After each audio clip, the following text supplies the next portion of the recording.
Lauren Mayberry on the other line. Hello, how's it going? Very well, very well. We're totally bouncing this morning with your brand new single, Shame.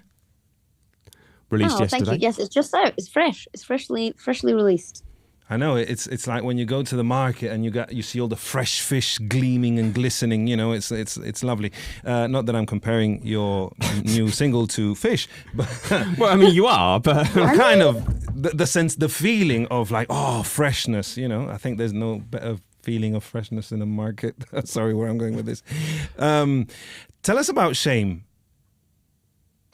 I guess that was one of the first songs I wrote. I think definitely during the first couple of months.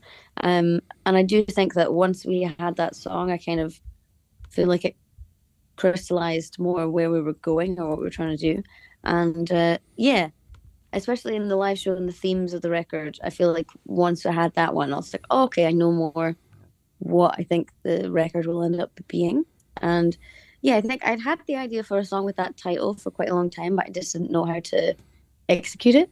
And I like the idea of having like a tagline that's "What a shame," but it's kind of has a double meaning, or it's kind of tongue in cheek. And yeah, I think I don't know. I am in my mid 30s now, so I kind of came of age into my teenage years in the early 2000s, and I think when I look back on when we look back on that moment in culture, I think that the media messaging around gender is maybe not as celebrated as it was at the time, and I do think that forms a lot of your opinions and thoughts about yourself. It's a very formative time, and yes, I think a lot of the messaging that I took on board at that time led to some questionable decision making by me in my adult life. And I guess I think that's to me what the song is about, kind of. Does that make sense?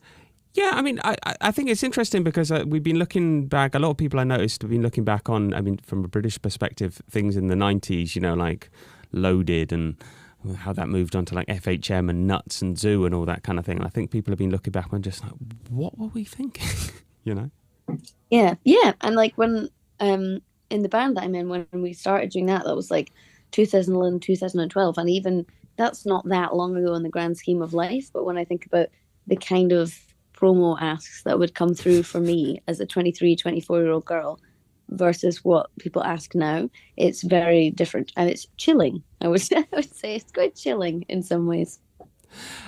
So your first solo single, if we're not including Penelope and the Succulent, which I really enjoyed as well, but it's kind of a different thing. But Yes. your first solo single was "Are You Awake?" And I wondered if like you wanted to do that, was like your way of saying, right, this is different. You know, this isn't Chvrches. This is very much me, because it's a very different kind of song. Yeah, I think to me that is probably the biggest outlier on the record. But when we were talking about what song to put first, I had assumed that a label would want to go with a more kind of poppy, radio-y something. But when we were all talking about it, we quite liked the idea that the first thing would be so different to Chvrches. It would kind of just clearly draw a line. It would kind of scorch the earth of that. And when I listened to that song, I'm like, the production of it, especially the vocals, I'm like, it's so, like, in the band, there's a very specific rhythm production, there's a very specific vocal production, and in that, just having the vocal be so unaffected and so foregrounded felt very different. And there's just not a reality where a piano ballad would ever be a Chvrches song or a Chvrches single. So yeah, I like the idea that the first thing would be so different, but then kind of clears the way for what comes next, if that makes sense. Is Are You Awake an elegant and poetic booty call? Johan. Come on, I mean, she's an artist. She's expressing, you know, but it's like a late night call. You know, are you awake? When would you ask? Well, no, you don't have to necessarily ask it. I think the rest of the content of the song is too depressing for it to be a booty call. I would say it's more I wrote it with a specific friend in mind because I don't live in the UK at the moment, so all my friends and family are still there, and I'm several hours different from them. So I wrote it with a specific. It's a friend love song, not a fuck song, if I can say that. Yeah, I wanted to ask because I grew up in Scotland and I haven't lived there in many years. I was wondering what you most miss about Scotland now that you live in Los Angeles. I think for me, like, I don't know, like when you move away from a place, I think a lot of the time people think you're leaving because you dislike the place. And for me, that was never the case. It was just that I was lucky enough to have the opportunity to travel and do things. And I always kind of had this mindset of this will go away at some point, so I should try and use this opportunity as best as I can while I have it. But yeah, I don't know. For me, I'm like the patter and the seasons. Like obviously, Los Angeles is lovely. There is sunshine all the time, but I feel like I have a different grasp on time, kind of, because I don't have any sense of a year passing. You have no sense of like a couple of months passing, even because it's mostly the same all the time. And I will say that, in my opinion, the average Scottish person has just much better comedy in their day to day. Like anybody you meet in a bar or in a shop, I'm like, there's just a higher level of general back and forth like bantering than the average American, if I may say that. Yeah. I don't know. So you've been playing live. I think you been in Glasgow and London, I think, and various places. You're doing all new material plus covers. No Chvrches material, basically. Was that a difficult decision to take? I don't think so. Like when people ask if I would play Chvrches songs, to me that would just seem a bit disrespectful to the guys in the band. And we have signed Chvrches for at least another record. Like, so there is a plan. We don't know when, but there's a plan. We'll come back to it at some point, and everyone feels very positive about that. So to me, it would feel strange to bring the band into this quest, this adventure, whatever it is. It feels like the purpose of that is to do something that isn't the band. And yeah, at first the idea of playing it live before the record came out was quite daunting, but then now I come to love the idea, because it does feel like, you know, people know me from one specific thing, and I feel like I'm asking a lot of a fan base to come with me to another thing that's not what they signed on for. So I quite like the idea that we can share these songs very early and show those to the fans who care to come to these shows first, and then do the industry part second, if that makes sense. You did, however, cover Madonna's Like a Prayer, and not surprisingly for a Scot, Texas's Say What You Want. What did Charlene Spiteri mean to you growing up? Oh, that album especially was just so special. And White on Blonde, was it? I don't know. Yeah, White on Blonde. And there were so many singles on that album. I was like, oh my God, surely there was about 5 or 6. I don't know. But especially as a Scottish person watching music TV or watching Top of the Pops or listening to the radio, there wasn't really a lot of Scottish people who made it in an international sense. And I just think her voice is so perfect. And that song especially, I just love it. And we were trying to do a thing where we play the Madonna cover every city, and then we try to do a different cover, different second cover depending on the city we're in. So maybe it's like a cover that's specifically from a band that's from there, or that song has significance to me in that place, or something like that. And when we were talking about Glasgow, there's so many great bands from Glasgow, but there's not that many female fronted bands from there. And explaining that to the Americans in my session band was confusing, because it turns out Texas is not a band that they are familiar with. Really? And didn't make it in America, I don't think, to that extent anyway. So yeah, explaining the breathing part of the song we did was quite confusing, because we did Say What You Want, the kind of one, which to me, I'm like, immediately I would know if somebody did that breath part to me. But explaining that to somebody who's never heard this in their life and being like, you need to do this weird breathy backing vocal was definitely a journey. You should have done the Wu-Tang Clan remix. That's brilliant. Yeah. Oh, I've not heard that. I don't know. What? Whoa! Yeah. It's amazing. I think whenever you get a moment this morning, I'll go and have a listen to it. It's quite something. Hang on. I'm going to call you up. Well, no, the band wasn't Scottish, but the front woman was. Garbage. Yeah. Have you ever thought of? Did you have any? Well, since you've opened that melon of talking about, females, big. No, you meant a band fronted by a female artist, but. Well, yeah. Well, Garbage is essentially, well, yeah, I think Garbage and like Altered Images, and like obviously there are ones like Strawberry Switchblade and things like that. But in terms of, Yeah, and also that wouldn't work for a Glasgow cover because Shirley's from Edinburgh. So Yeah, true. So, do you have a song planned for Barcelona? You're playing. You're playing Lanao. soon, October the 24th. And Madrid. And Madrid. At the Copernico. Do you have songs planned, like local songs? I do. I'm just looking at my list. I'm like, yes, I know what Barcelona's going to be, and I know what Madrid's going to be.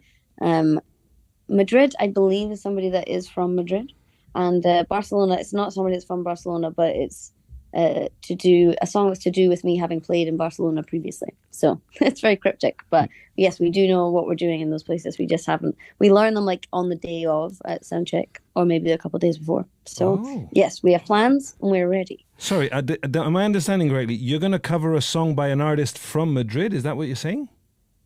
I mean, if Wikipedia is correct, then this person is originally from Madrid. Yes.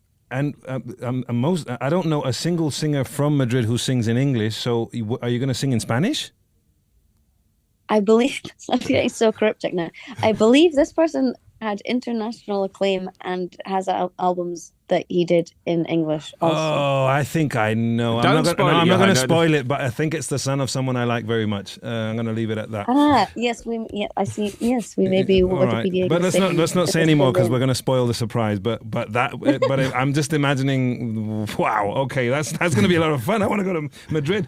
I wanted to ask, like, a lot of artists say that playing smaller gigs makes them more nervous because you can see basically all the crowd. You know, you're not looking out on 10,000 people. You're looking out on, like, I don't know, 200, and you can actually pick out faces. Is that the way with you? I think different kinds of shows have different kinds of anxieties for me. Like, I guess I grew up playing so many, like, pub shows, club shows, so that is kind of more how I understand doing things. So I think, we've been lucky enough to open for people in stadiums and things like that, and that to me is just a different kind of anxiety. Like, there's a less immediate connection, but also there's less immediate judgment, I suppose. As you say, you can't see a lot of people eye to eye, but it is harder in some ways to get to communicate what you're doing because it's such a different beast.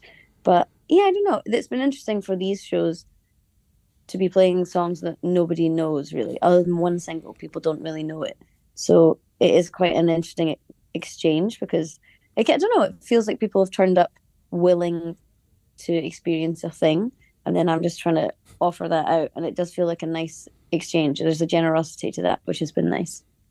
Well, after touring the world in a trio backed by two very nice lads, Ian and Martin, you now have an all-female backing band. Were you yearning for that kind of experience of being in a sorority on the road, shall we say?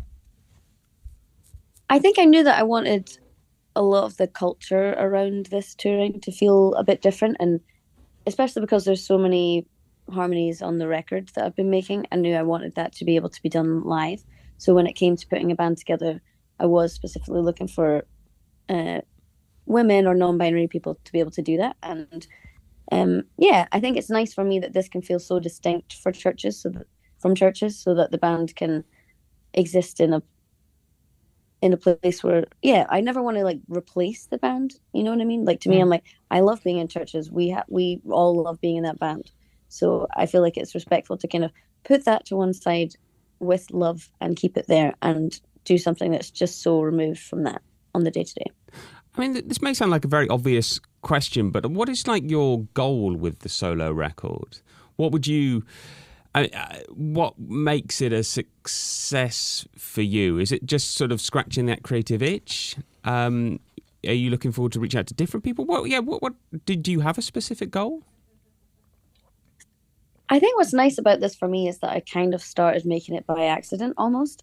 I had just been talking with a friend, this guy Matthew Coma, who has been working on a lot of the record, and we were talking about what to do in the downtime of the band, and he was like, well, you'll be writing all the time, obviously.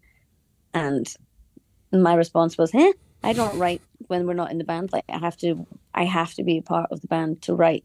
And he was like, made the point that he's like, you're writing all the time. You're always writing words. You're always writing and I was always writing words. And then I would record voice memos of songs in the house, but I didn't view them as completed songs because I never write by myself. It would always be a verse or a chorus or something, and then I would just put it into the vault, kind of. And yeah, when I think about what I want to get out of it, to me, it's mostly about allowing myself to do something else. And in the band, we have a very specific way of writing. We'll always start with an instrumental, and then we'll work up a vocal melody, and then the lyrics always go last. And I think the biggest difference with this project is that most of the songs have started with concepts or titles or lyrics first, so it kind of feels like it's a more narrative driven thing, if that makes sense. And I don't know, there's just certain things that I don't think I would write in the band, like lyrically, thematically. Even though I'm in a band with really great dudes, I'm still in a band with dudes, and their life experience is going to be so different from mine. And even though I'm the narrator in Chvrches, I'm still kind of speaking on behalf of a group to a degree. So I think for me, like having been like 12 years into doing that, it felt like I owe it to myself to allow myself to not have to be thinking about speaking on behalf of everybody for a while, if that makes sense.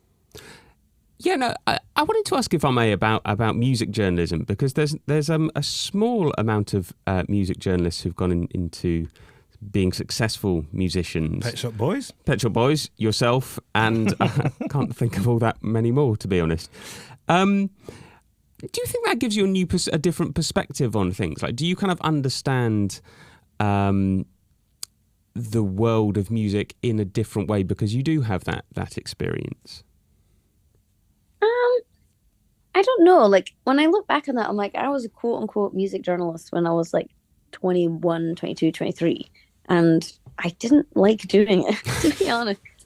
When I look at that time period, I'm like, I think, I'd done a law degree and then I studied journalism, like a 1-year master's in journalism. So to me, I always kind of thought I would go into like film and TV, and that's kind of what I was working in when Chvrches started. I was a production assistant for a film and TV company in Glasgow. So to me, it was always about that kind of storytelling.